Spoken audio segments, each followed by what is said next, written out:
So today I'm going to be talking to you guys about Cody playing Sombra. And honestly, we haven't seen too much Sombra for a while, but now he's back. He's been playing this character quite a bit, and I feel like we can learn a lot from his gameplay today. So here we go with that. Now the first thing I'm going to say is that for the most part, Cody doesn't really stay with his team way too much. He plays like a lot of other flankers, tries to play around the side, use a lot of health packs, get a lot of damage off, and for the most part, just tries to get some picks and try to get a really quick ultimate, as that's the main benefit of playing Sombra. And playing next to your team, while it can be good, especially if you have a very big push coming on, if you aren't about to do a very big push, your damage just really isn't good enough to play like a lot of the other DPS. One thing about, I guess, Cody and about Sombra, I guess, as well, that I should mention, is that Sombra can work really well in triple DPS because he makes other flankers do a lot better with those extra heals.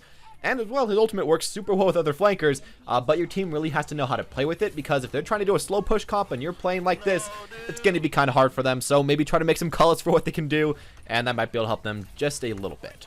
As well, make sure to not ever go for any poke without having a translocator down. We see Cody again and again going in, trying to get poked, trying to hurt this Roadhog and some other characters, charge up a lot of ult, but he always has his translocator down.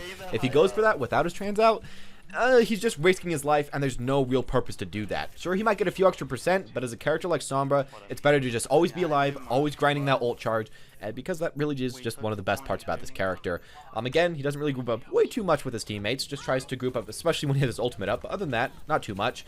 One thing about Sombra, though, and about other flankers as well that we see him doing quite a bit, is that if you see someone getting a pick as a flanker, and this is what you really have to do, call out that you are going to go, that you're going to ult, that you're going to try to kill them. Because if you just run in and ult while nobody else knows that you're about to go in, a lot of the time you just see Sombras jumping in there, ulting, and their ult does absolutely nothing, and then they get angry at their team. It's because you didn't tell your teammates that you were going in. They didn't know that you were going in. It's just kind of hard for them to just expect you're going to go in there, so please do call it out. Alright, there, a nice ultimate. Almost gets to stop the Lucifer ult, but unfortunately doesn't. That's the thing about Sombra ult that's also very nice right now. If people are halfway through casting their ult, then you can stop that ult and set the cast to 0%, or I guess the ult charge is 0% because the new change. So that's a pretty cool thing about it. Right here, of course, getting a nice shatter. That was pretty good. And the hacking, of course, Mercy is always a good thing to do. It makes it that she can't fly away, just overall a little bit easier to kill. You should try to prioritize her, as she is an easy pick.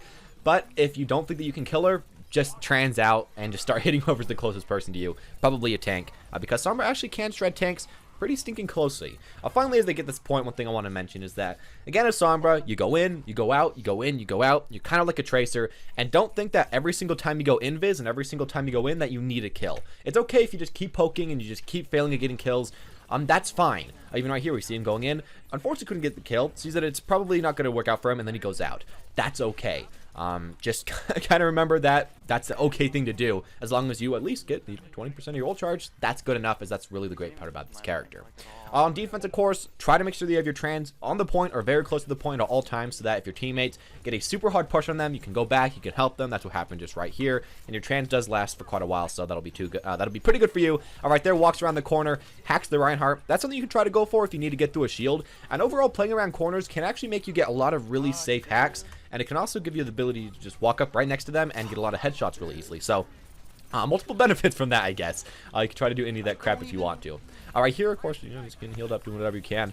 A thing I should say right here is that you don't need to stay on the point all game. You still want to, like on offense, flank around a lot, get behind the enemies a lot, try to get a lot of poke, try to get a lot of damage, try to get a lot of hacks, try to just piss the enemies off and waste a lot of their time.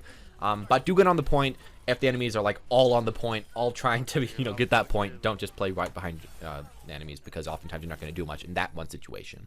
Something else I should say, I guess, is that, because I wrote this down, make sure to shoot towards people's necks, not their heads.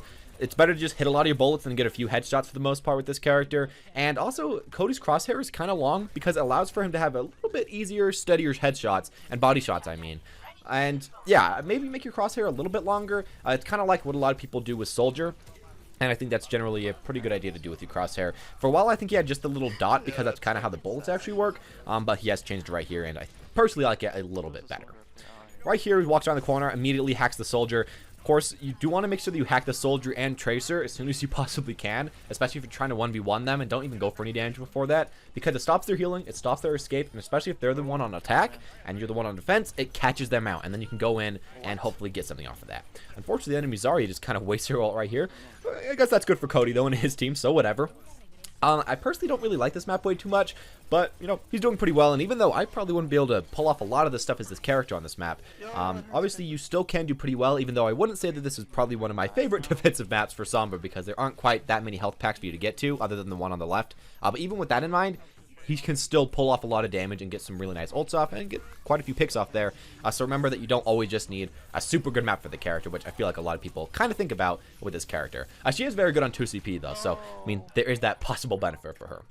Now right there, he got a really nice ultimate, but one thing you should remember about your ult is that if Sombra, you know, you get your ult out, of course you want to try to target the enemy DPS and supports first, but if you ult and you're really far away from them, don't just walk straight up to them, because remember, they still do have their primary fire, and if their tanks and everything are right in front of them, you're probably not going to kill them, and you might actually just kill yourself. So instead, just mash your gun into the tanks' heads, charge up even a little bit more ult for the next team fight, and kind of just play it out like that. Alright, here he's trying to stall on the point for as long as possible. Remember that Sombra can stall for the last point, especially if the enemies don't know that you're playing Sombra. Like if you switch off to her, that can be a nice thing. But even if they know that you're playing her, you just run next to the point, shift onto it, you're invisible.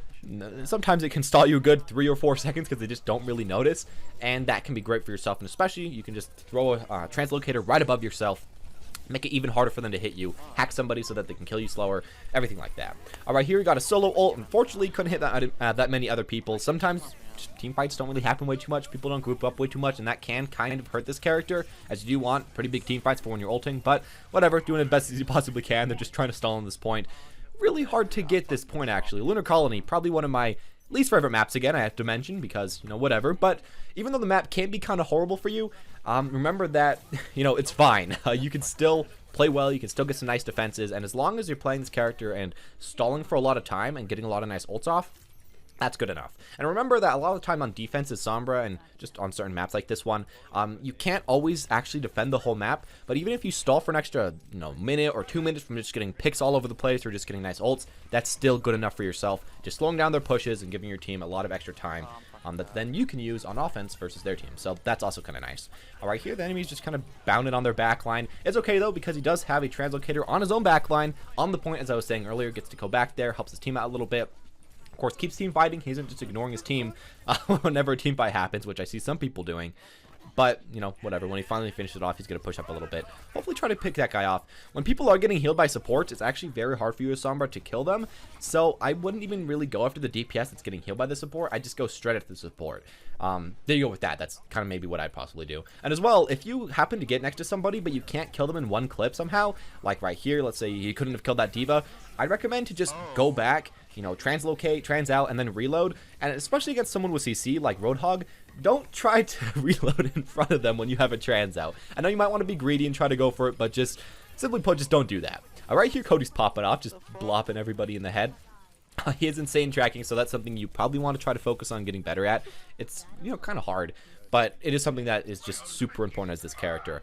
Pretty much as important as, again, Tracer or as Zarya or as any of those other characters. And when he is tracking, of course, he's just trying to follow them as much as he can with his hand. But if you look at his hand, it kind of like fidgets around a little bit, and it kind of mini flicks at times when he needs to hit like really hard shots that are kind of far away. So there you go with that. You can try to go for that if you're like trying to hit a Tracer or a Soldier or a Mercy at pretty far range that have a smaller hitbox. Against tanks, you don't really have to do that, but against some of the smaller characters, that might be kind of nice. Right here, again, just pushing around the point. If you are up a few kills, you don't have to push as far up, I'd say, because you don't really want to risk the chance of death as much. But, you know, whatever. They don't have way too much time left, so he's just going to stay on the point, try to hack whoever tries to get up here. One thing you can always do that I always want to say in every single one of these stinking videos is this, as Sombra, is that you can also call out in voice chat who is really low HP and through walls where people are at. Maybe try to do that if you're just losing some games and you don't know why. That can also help your team. Cody doesn't do it way too much because, you know, I don't know. So there's only benefit coming from it, but it does take a lot of effort. So, you know, you can do that if you want to. Right here, we're finally finishing it off. You can also, one little tip, you can trans into the air and then ult if you have to hit aerial targets or if you just want to get a larger range of effect. But it also gets rid of your escapes, so it can kind of hurt you like that. And also, you don't always want to ult at the start of a fight because sometimes you ult at the start and not all your teammates are in there and not all your teammates are ready. Their ults aren't even coming out yet. Like, let's say they have a Junkrat ult and, you know, the enemy ults finally come up and, you know, it just doesn't work you for the best. So don't always ult just at the very start of a fight. Sometimes you might want to wait. just a little bit, unless you tell all your teammates you're going to start of the fight again. All right, here he's charged up a ton of ult against this Roadhog again. The Roadhog just keeps just pouring ult onto Sombra, so, you know, that's nice for him. Taking as much as you possibly can. Trans is out, of course, again, though, tries to make sure that he doesn't die way too much.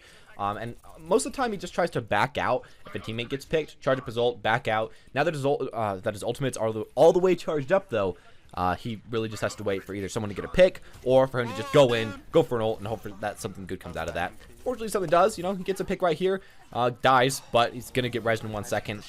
His teammates have a few kills. They went in exactly when he ulted, and overall, it works out pretty well for you. One thing I should mention that I guess I didn't a second ago is that, yeah, you probably shouldn't be trying to charge ult and doing the main things that you do to charge ult, like running around, you know, getting some poke, stuff like that, when you already have ult charge, because you're just giving the enemy team a lot of support ult charge, which can be kind of hard for yourself. Finally, though, there you go. You know, just popping off, taking out the tanks, taking out the supports, everything like that. But overall, just do remember that Sombra is like any of the other flankers, and that you only really want to go in when you have a pick, or you have ult advantage, or all your team just ready to dive in and get a kill, and maybe someone's caught out. Because otherwise, team fights can be kind of hard, and especially against, you know, super, you know, death ball AoE comps, that can be really hard for you to deal with. But overall, he does pretty well. There you go. That's all I'm going to say about Cody. He's finally back, and we're going to hopefully see a little bit more Sombra gameplay in the future in Season 8. Anyways, as always, guys, thank you all for watching. Hope you enjoyed. If you did, make sure to leave a like. Comment down below who you want me to talk about next time, or what character you want me to talk about next time. If you enjoyed the video, press that subscribe button, press the notification button, I guess. And as always, guys, thank you all for watching, and have a wonderful day.